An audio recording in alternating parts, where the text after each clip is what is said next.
నమస్కారం గురువు గారు. ఆయుష్మాన్ భవ. ఈ నెలలో ద్వాదశ రాశి వారికి గోచారం ఎలా ఉందో వివరించండి.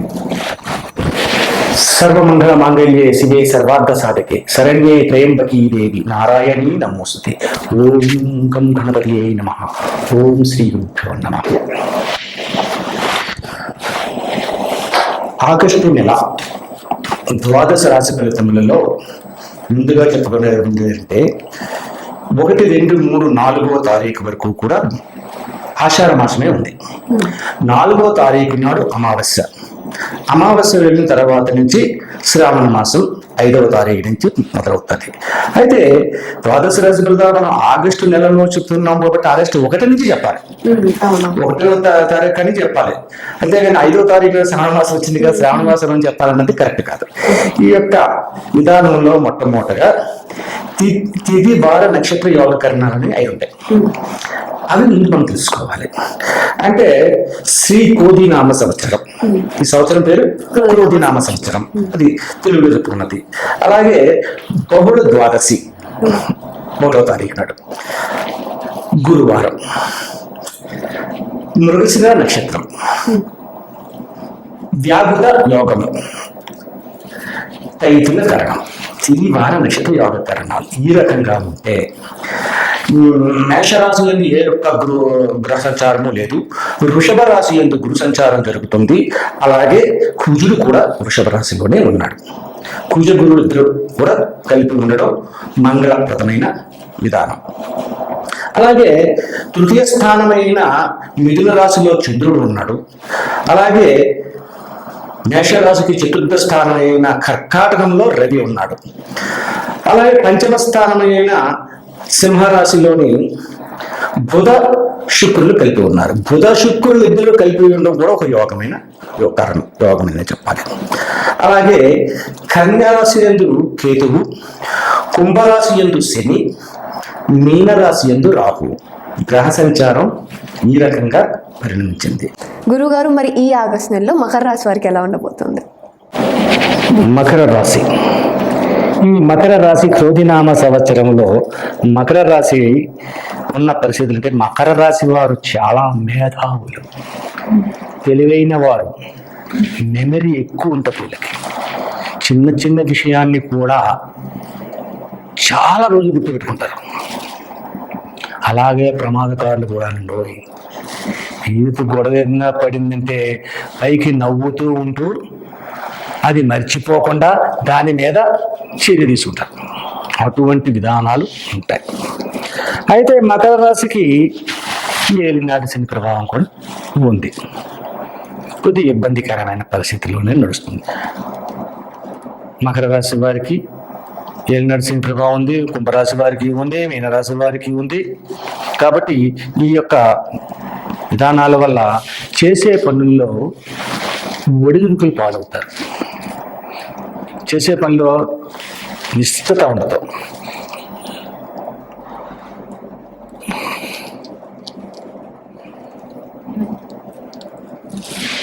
అయితే నిశ్చితత లేకుండా ఉన్నా కూడా శుభదాయకమైన ఫలితములు పొందవలసిన పరిస్థితి పొందడానికి గల కారణం ఏమిటి? కారణాన్ని తెలుసుకోవాలి. వృషభ రాశిలో గురువు ఉంది, మకర రాశిని చూస్తున్నాడు. వృషభ రాశి నుంచి 9వ స్థానమైన మకర రాశిని గురువు వీక్షిస్తున్నాడు.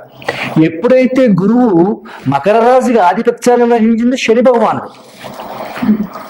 గురువు దేవతలందరికీ గురువు.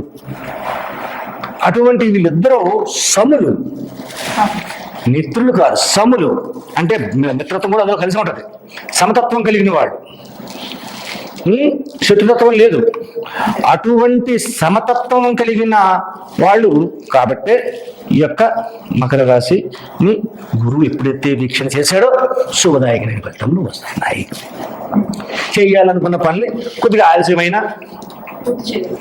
కొద్దిగా ఆటంకం వచ్చినా ఆ పని పూర్తి చేస్తున్నారు. అయితే ఇక్కడ ముఖ్యంగా ఒక విషయాన్ని మనం చెప్పుకోవాలి. ఈ మకర రాశి వారు ప్రయాణములను తగ్గించుకోవాలి. దూర ప్రయాణాలే కాదు, ఎప్పుడైనా సరే వాహన ప్రమాదాల సంపరాప్తం అవడానికి ఎక్కువ అవకాశం కనపడుతుంది. కాబట్టి ప్రయాణాలు తగ్గించుకోవాలి. ఆ ప్రయాణాల్ని అత్యంత జాగ్రత్తగా వెళ్ళాలి. మీరు బాగానే వెళ్తారండి, ప్రయాణాలు జాగ్రత్త చేయాలని చెప్పేసి అనుకున్నాం. మనం బాగానే నడుపుతున్నాం బండి నెమ్మదిగా, 20 కిలోమీటర్లు 30 కిలోమీటర్ల స్పీడ్లో నడుపుతున్నాం. ఎదటి వాడు రావద్దు, వాడు ఏ డ్రింకో చేసి 90 కిలోమీటర్ల స్పీడ్లో వచ్చి కుదిరితే ఆడు బాగానే ఉంటాడు, ఎలా దెబ్బలుతాయి. కాబట్టి ప్రతి విషయంలో కూడా జాగ్రత్తని వహించాలి. ఆడే వస్తున్నాడా, ఎటే వస్తున్నాడా, ఇక్కడే వస్తే డిస్టెన్స్ ఎంత ఉంది, ఏమవుతుంది అని ముందుగా ఆలోచన చేసుకుని మీరు జాగ్రత్త పడాలి. సరే, ఈ మకర రాశి వారికి ప్రయాణాల నుంచి విముక్తిని పొందే విధానం ఏంటనేది మనం రెమెడీస్లో చెప్పుకుందాం. ఆ తదుపరి ఏంటన్నది ఆలోచించవచ్చు. సరేనండి, ఉద్యోగ రంగంలో ఉన్నవారు ఏ రకంగా ఉన్నారు అని కోచిన వేస్తారు. మీరు ఈ ఉద్యోగ రంగంలో ఉన్నవారు ఉద్యోగాన్ని క్రమబద్ధీకరణంగా చేయడం కంటే అస్తవ్యస్తంగా చేసుకుంటారు. చెయ్యాలా, వేళ వెళ్ళాలి, ఎన్నా డొన్నా కొడితే బాగుంటుందేమో అనే ఆలోచనలు. బతకం ప్రతిదానికి బతకం, ఏ నడిచిన ప్రభావం అలా ఉంటుంది. బతకం బద్దగాన్ని ఇచ్చేస్తే ముందు ఏ పని చేయడం రావడం, అటువంటి విధానాలు ఉంటాయి. అంటే అధికారుల చేత కొన్ని ఒత్తిళ్లు గురవుతారు. అధికారి కొన్ని ఒత్తిళ్లు పెడతారు, ఆ ఒత్తిళ్లు గురైపోతారు. కొంతమంది అయితే తిడతారు, నలుగురిలో తిరిగితే ఏమవుద్ది, భావం పోద్ది అక్కడ.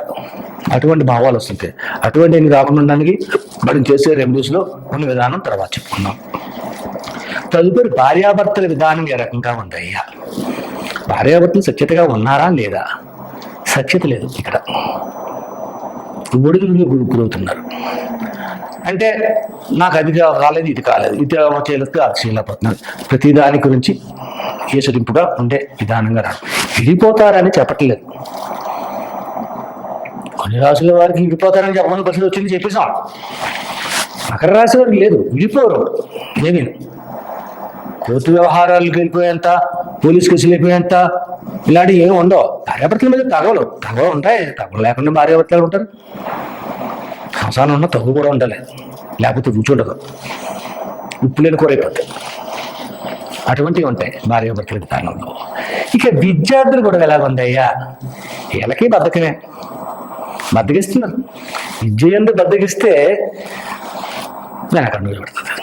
వెనకంజి పడకూడదు. ఎందుకంటే ఈ యొక్క శ్రావణ మాసంలోని అనేక రకములైన పండుగలతో కలిపి ఉన్నది. తదుపరి ఆగస్టు నెల, ఇది శ్రావణ మాసం అన్నాడు, ఆగస్టు నెల. ఆగస్టు తర్వాత వచ్చేది సెప్టెంబర్లో మళ్ళీ రాయాలి, పరీక్షలు రాసుకోవాలి. మార్చి నెలలో పోయినాయి, సెప్టెంబర్లో రాసుకోవాలి. ఈ సెప్టెంబర్లో కూడా రాయకపోతే ఏమైంది, దొమ్మ పట్టేసింది, మొత్తం 1 year పోయింది.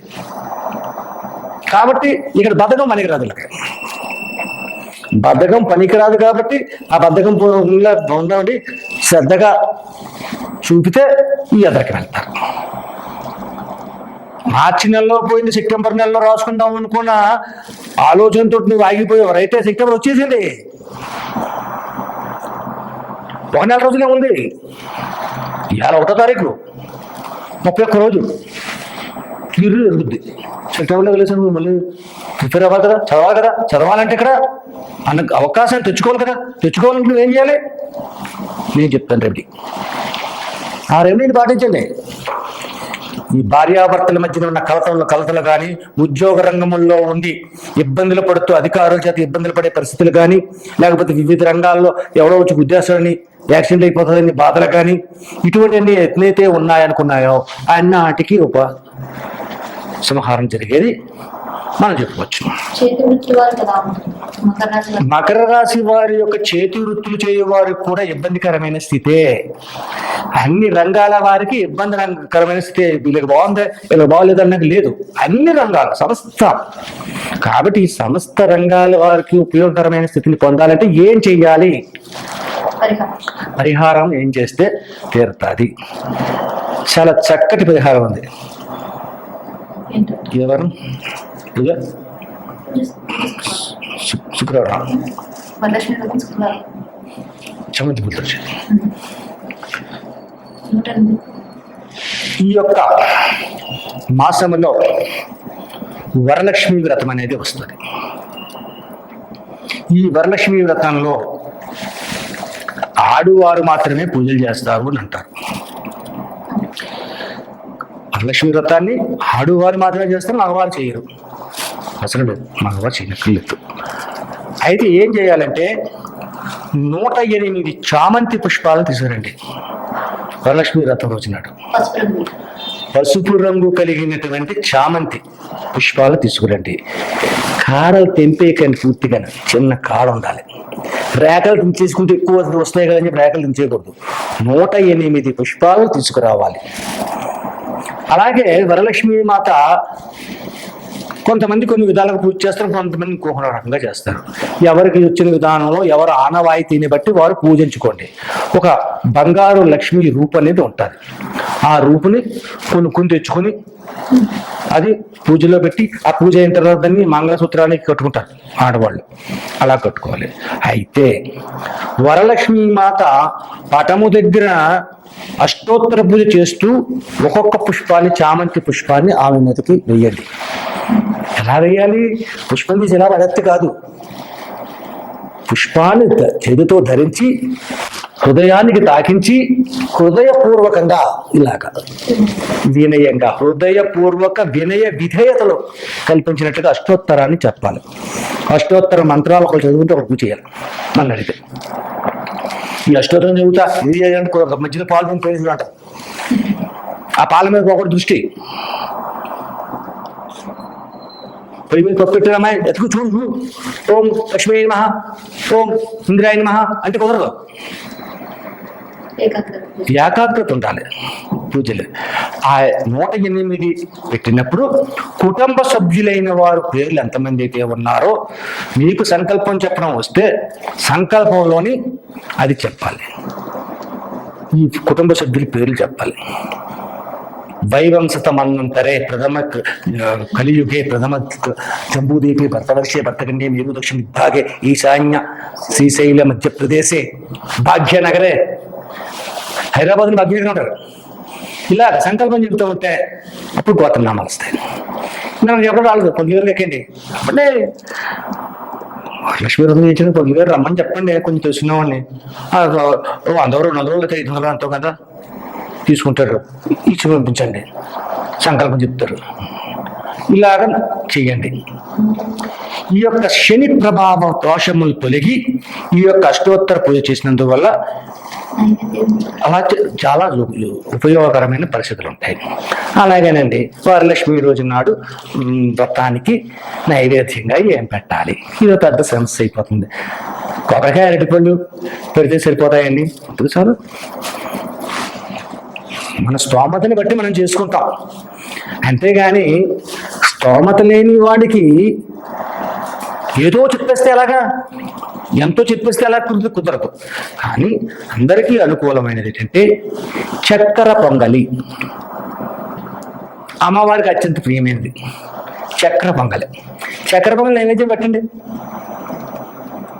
కానీ తాంబూలం సమర్పయామి అని చెప్పినప్పుడు తాంబూలంలోని ఒక్కని పెట్టండి. ఒక్క పొడి వేస్తున్నారు చాలా మంది. అలా కాదు, ఒక్క పాపు చెక్క అంటారు దాన్ని. ఆ ఒక్కనే పెట్టి తాంబూలం ఇవ్వాలి. తాంబూలం ఇచ్చినప్పుడు, తాంబూలం పెడుతున్నప్పుడు ఉత్తి తాంబూలము 2 ఆకులు ఒక ఒక్క పెట్టకూడదు, ఒక బెల్లు కూడా పెట్టాలి. లక్ష్మీదేవిగా ధనానికి ఆకర్షణగా కలిగింది కదండి, ఆవిడ తాంబూలం ఇచ్చిన ఆవిడ మనం డబ్బులు ఇవ్వలేటండి అనుకోకూడదు. మనం డబ్బులు ఇవ్వాలంటే ఆవిడ డబ్బులు ఇవ్వాలి. కాబట్టి తాంబూలాన్ని ఇవ్వండి. ఇక్కడ ఈ పంతులు గారు ఉంటారు. మీరు 100 కాగితమో 500 కాగితం తాంబూలంలో పెట్టారనుకోండి, పంతులు గారు ఏంటంటే పూజ అయిపోయిన తర్వాత మొత్తం అన్నీ అయింది ఆ సంచిలో వేసి వెళ్ళిపోతారు. అది జరగకూడదు. కాబట్టి జరగకూడదంటే ఏంటి? ఓ రూపం పెట్టండి. పూజ అయిన తర్వాత ప్రదక్షిణ చేసి నమస్కరించుకుని హారతి తీసుకున్న తర్వాత ఒక 10 నిమిషాలు మీరు వెలిగించినటువంటి దీపారాధన ఘనమైన తర్వాత మళ్ళా వచ్చి ఆ రూపాయి కాయిన్ని తీసుకుని వెళ్ళి మీ ధనాన్ని ఎక్కడ భద్రపరుస్తారో అక్కడ భద్రపరచండి.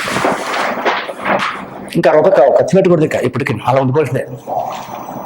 ఈ రకమైనటువంటి పరిహారాన్ని శుక్రవారం నాడు చేస్తే శ్రావణ శుక్రవారం నాడు ఈ లోపల యాక్సిడెంట్లు అన్నారు, అన్నారు, అటువంటి ఇబ్బందులు ఉన్నాయి. శ్రావణ శుక్రవారం ఎక్కడో 19వ తారీఖులో ఉంది, ఎక్కడో 16, 19వ తారీఖుల దగ్గర ఎక్కడో ఉన్నదండి.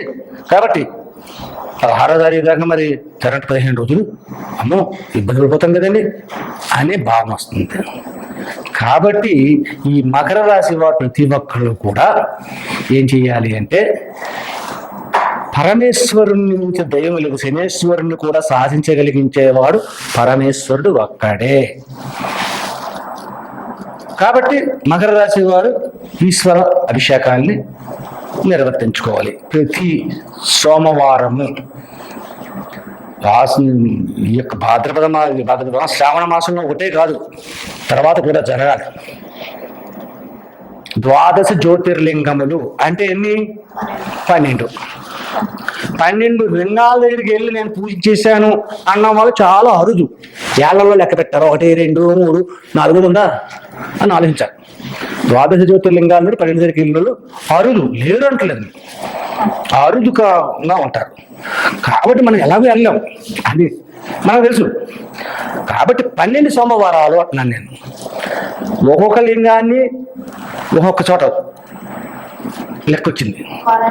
వారానికి ఒక లింగానికి మనం చేస్తున్నాం. వారం రోజులు 12 వారాలు 12 జ్యోతిర్లింగానికి అభిషేకం జరిగిపోయింది. కాబట్టి అటువంటి విధానంగా చేస్తే మకర రాశి వారికి వస్తున్న హితి బాధలు ఘోరమైనటువంటి ప్రమాదంలో సంప్రాప్తం కాకుండా ఉంటుంది. కాబట్టి శ్రావణ శుక్రవారం నాడు చేసే పూజలో 108 చామంతి పువ్వులను రేఖలుగా తెంపకుండా ఇవన్నీ చేసాలి అండి. మీరు చెప్పారండి 108 పుష్పాలను తీసుకొచ్చాను, చెప్పినట్టుగా పూజ చేశానండి, పూజ అంతా అయిపోయిందండి, ఈ పుష్పాలు ఏం చేయాలండి నాకు అర్థం కావట్లేదని బయటపడి వచ్చానమాట. తప్పు. వీటన్నిటినీ కూడా ఒక పోలిథిన్ కవర్లో వేసుకుని పూజ సామాగ్రిలు ఏవైతే ఉన్నాయో ఆ పోలిథిన్ కవర్ని ఒక చెరువు దగ్గరికి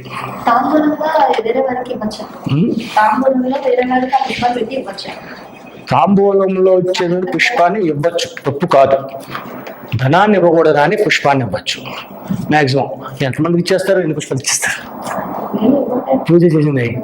కానీ గంగా సమర్పణ చేయడం అనేది ఉత్తమం. 9 రోజులు గణేశుని పూజిస్తున్నామండి. అంగరంగ వైభవంగా గణేశుని పూజించి 9 రోజులు చేసి నవరాత్రులు చేసి తదుపరిసారి మనం గంగలో నిమజ్జనం చేస్తాం. గంగలో ఎందుకు నిమజ్జనం చేయాలండి? నూతులు నిమజ్జనం చేయబడదా? గంగా నది పవిత్రత అటువంటిది. ఆ పవిత్రతని మనం కాపాడుకోవాలి. కాబట్టి గంగలో నిమజ్జనం మనం పూజ చేసిన ఫలితములు కొన్ని ఫలితములు అలా ఉండిపోతాయి. అక్కడ పూజిస్తుంటే దాంట్లో కొంచెం పోతాయి అనుకోండి, అది వేరే సంగతి. గంగలో నిమజ్జనం చేస్తే అది ఎక్కడికి పోలేదు, మళ్ళీ మీ దగ్గరికి వచ్చేసింది. అందుకే గంగా నిమజ్జనం చేయమన్నారు. ఇటువంటి విధానంగా చేస్తే ఈ మకర రాశి వారికి అత్యధికమైన శుభదాయకమైన ఫలితములు పొంది అన్ని రంగముల వారు కూడా సర్వ సౌఖ్యములతో తుల తూగుతూ ఉంటారు. నమస్తే.